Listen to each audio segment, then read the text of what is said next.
Apolline Matin. Apolline de Malherbe. Il est 7h41, vous êtes bien sur RMC. L'invité du jour. Bonjour Hugues Vigier, vous êtes l'avocat de Karim Benzema. Merci d'avoir accepté de répondre à nos questions ce matin. En réalité d'ailleurs, je vais d'abord vous interroger sur la question au fond que pose Gérald Darmanin. Il dit, je cite, « Karim Benzema est en lien, on le sait tous, notoire avec les frères musulmans ». Et il ajoute, « Nous nous attaquons à une hydre que sont les frères musulmans parce qu'ils donnent un djihadisme d'atmosphère ». Maître, est-ce que Karim Benzema est en lien notoire avec les frères musulmans? Bonjour. Vous me permettrez une réponse courte? Non, c'est absolument faux. C'est absolument faux. Et donc, j'ai pas grand-chose de plus à dire à cet égard. Alors, je vous ai demandé s'il était en lien notoire avec les frères musulmans. Je vous repose la question pour être bien sûr. Est-ce qu'il est en lien tout court et pas du tout notoire avec les frères musulmans? Alors, notoire, chacun sait que ce mot est mal choisi pour le moins, puisque personne n'avait jamais entendu parler de cela. Mais Karim Benzema, il pourrait bien sûr le confirmer lui-même, n'a aucun lien, ni de près, ni de loin, avec les frères musulmans. Voilà, donc les choses sont simples.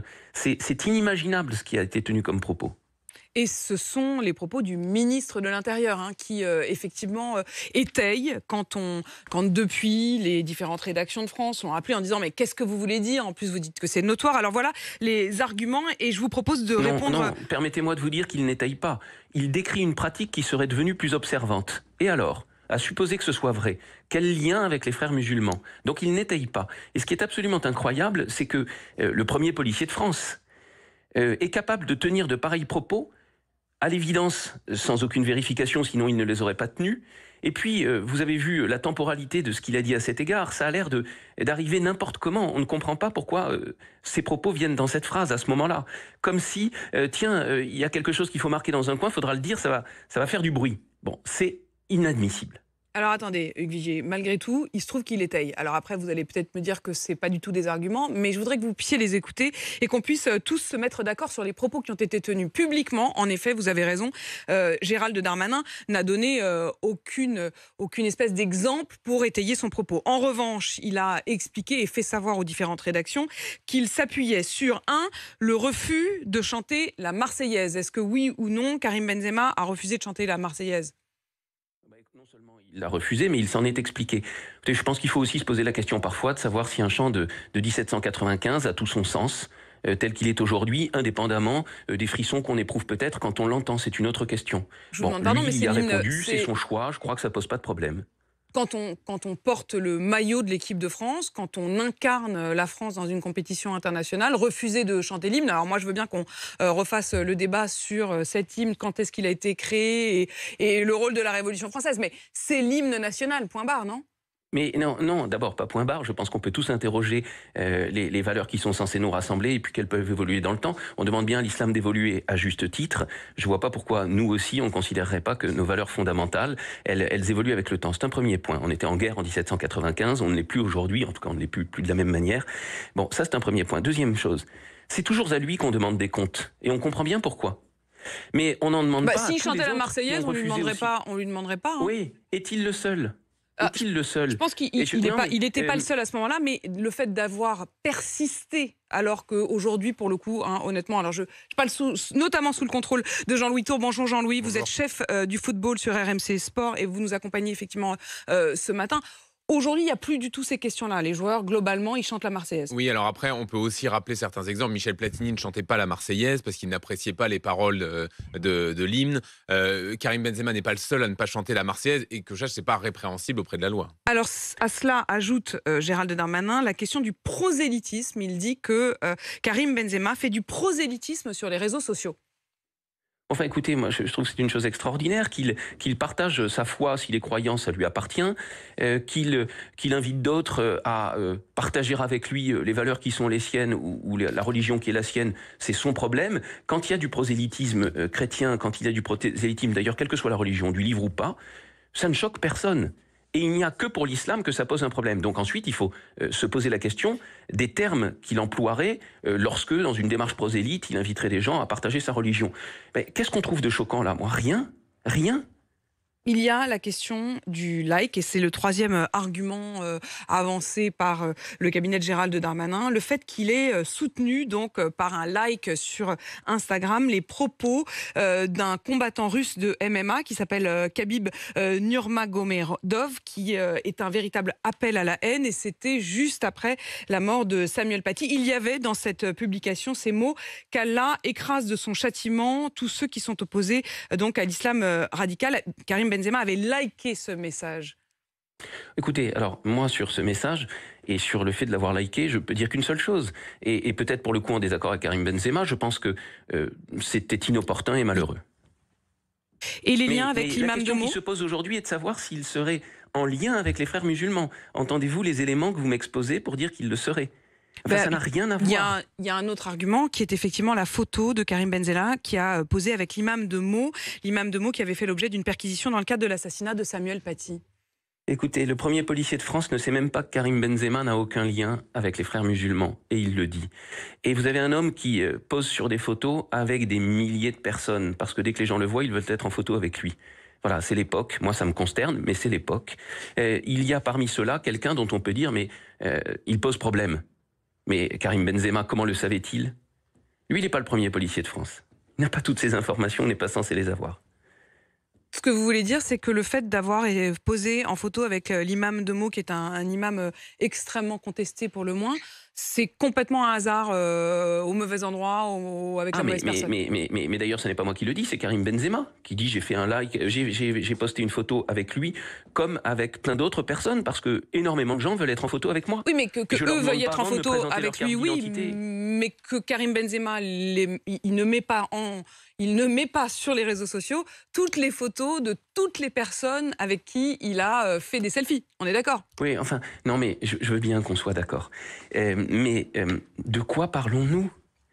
On lui reproche d'être en lien avec les frères musulmans. Comprenez-vous tout de même que ça s'étaye, ça se démontre. Les frères musulmans, c'est une organisation. Il y a des personnes qui la composent. Dites-nous comment il a été en lien avec certains d'entre eux. Alors justement, c'est du vent, ce que dit le ministre. C'est du vent. C'est du vent ou est-ce que c'est de la diffamation? Est-ce que vous envisagez de porter plainte contre le ministre de l'Intérieur? Alors d'abord, il me semble que ce gouvernement, et pourquoi pas, considère que les fausses informations, c'est une atteinte à la démocratie. C'est-à-dire que ça la met en péril. Je crois que nous pouvons en être d'accord. Fallait-il une nouvelle loi? Je n'en suis pas sûr, mais je crois que nous pouvons en être d'accord. Bon, quand je vois que pour des raisons évidemment politiques, enfin tout de même on comprend tout ce qui est en jeu derrière. Je sais que chaque sondage nous dit que les gens sont de plus en plus tentés par l'extrême droite, mais enfin on a entendu des choses, on va peut-être parler de cette sénatrice et de ce qu'elle propose. Tout à fait. Enfin c'est consternant. Et donc quand dans une démarche purement opportuniste, on est prêt à dire n'importe quoi, surtout pour des gens qui disent servir l'intérêt général, mais est-ce qu'ils mesurent à quel point ils le desservent? C'est catastrophique dans le vivre ensemble, d'opposer ainsi les gens et de... Pardon? Irez-vous mettre jusqu'à porter plainte contre Gérald Darmanin? Alors, porter plainte, oui. Moi, je réfléchis parce que ça m'intéresse précisément à cette loi sur les fausses informations. Hein, c'est une loi de ce gouvernement qu'il a notamment, lui, portée. Eh bien, c'est une fausse information qu'il donne et on ne fait pas ça à la légère. Quand on est ministre de l'Intérieur, on n'a pas le droit. La parole engage. Bon, donc ça, oui, sur ce terrain-là. Sur le terrain de la diffamation, c'est un peu une difficulté parce que, voyez-vous, il y a quand même un aspect extraordinaire dans ce propos du ministre. Il lui reproche d'être en lien avec les frères musulmans. Eh bien, qu'il fasse interdire l'organisation des frères musulmans en France, qu'il la fasse déclarer terroriste. Elle ne l'est pas en France. Elle l'est dans bien d'autres pays. Donc c'est quand même, vous me l'accorderez, assez étonnant de faire pareil reproche. C'est-à-dire qu'aujourd'hui, moi, si je vais prendre un café avec Tariq Ramadan, personne ne peut rien me dire. Et je ne crois pas qu'on puisse... Et si on dit que j'ai pris un café avec Tariq Ramadan... Ça n'est pas répréhensible par la loi? Non, ça ne l'est pas, mais je ne pense pas même que ce soit une atteinte à l'honneur. C'est-à-dire, si on prétend que j'ai pris un café avec Tariq Ramadan, je parle de lui, parce qu'il est considéré souvent comme le représentant des en frères Suisse musulmans. ou en France, hein, bien sûr, des frères musulmans. Si on dit que j'ai pris un café avec lui et que ça n'est pas vrai, je ne suis pas sûr de pouvoir attaquer en diffamation, parce que ça ne porterait pas atteinte à mon honneur que de prendre un café avec lui, voyez-vous. Mais je ne le souhaiterais pas à titre personnel, c'est une autre question. Plainte pour fausse information, donc, mais pas plainte en diffamation. Un mot encore de ce que vous disiez... Pour injure publique. Pour injure publique? Oui, parce que l'injure, c'est quelque chose de différent que la diffamation, qui est l'imputation d'un fait précis. Et là, on comprend bien que c'est dit de manière dépréciative. Moi, j'ai entendu hier, j'écoute jamais, mais ça m'a été envoyé sur une émission sur C8, cette sénatrice, enfin j'ai entendu des choses consternante. Et cette sénatrice venir dire, mais enfin tout de même les accusations de Gérald Darmanin sont graves. Donc les accusations sont fausses, ça c'est un premier point. Vous parlez sans doute de Valérie Boyer qui est députée LR. Il y a eu également les propos de Nadine Morano qui dit qu'il est un élément, je cite, de propagande du Hamas. Et Valérie Boyer qui demande à ce que Karim Benzema soit déchu de sa nationalité française. Oui, alors ça, c'est absolument épouvantable. Mais enfin, est-ce qu'on mesure ce qui est en jeu?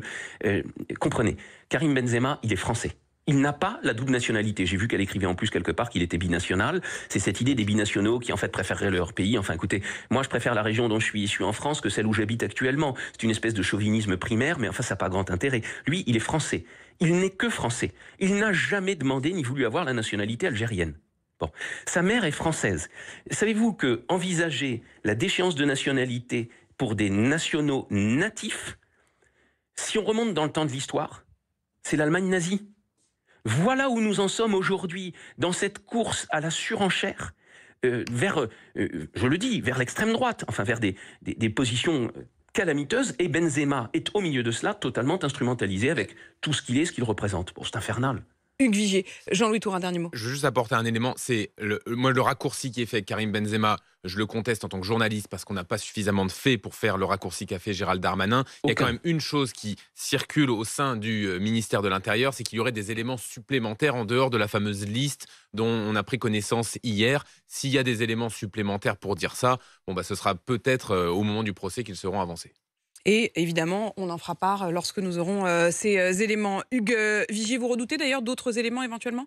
Mais non, pas du tout. Et d'ailleurs, quand on en a, on les donne. Mais on sait bien ce qu'est le gain de temps, c'est-à-dire que les choses seront oubliées dans 3 jours, et puis on ne parlera plus d'éléments supplémentaires. Et moi, je ne pourrais pas crier en tapant du poing sur la table et en disant c'est une honte, vous avez dit cela. Donc on laisse entendre, mais on n'a pas. Et quand on a, on donne. On ne met pas sur la place publique quelqu'un en ne donnant aucun élément, puis en disant vous verrez bien plus tard éventuellement. Bon, pour moi, c'est inadmissible. Merci de votre réponse ce matin sur RMC. Je rappelle donc que vous êtes l'avocat de Karim Benzema et vous précisez ce matin, envisagez donc de porter plainte contre Gérald Darmanin, plainte pour fausses informations et plainte pour injure publique.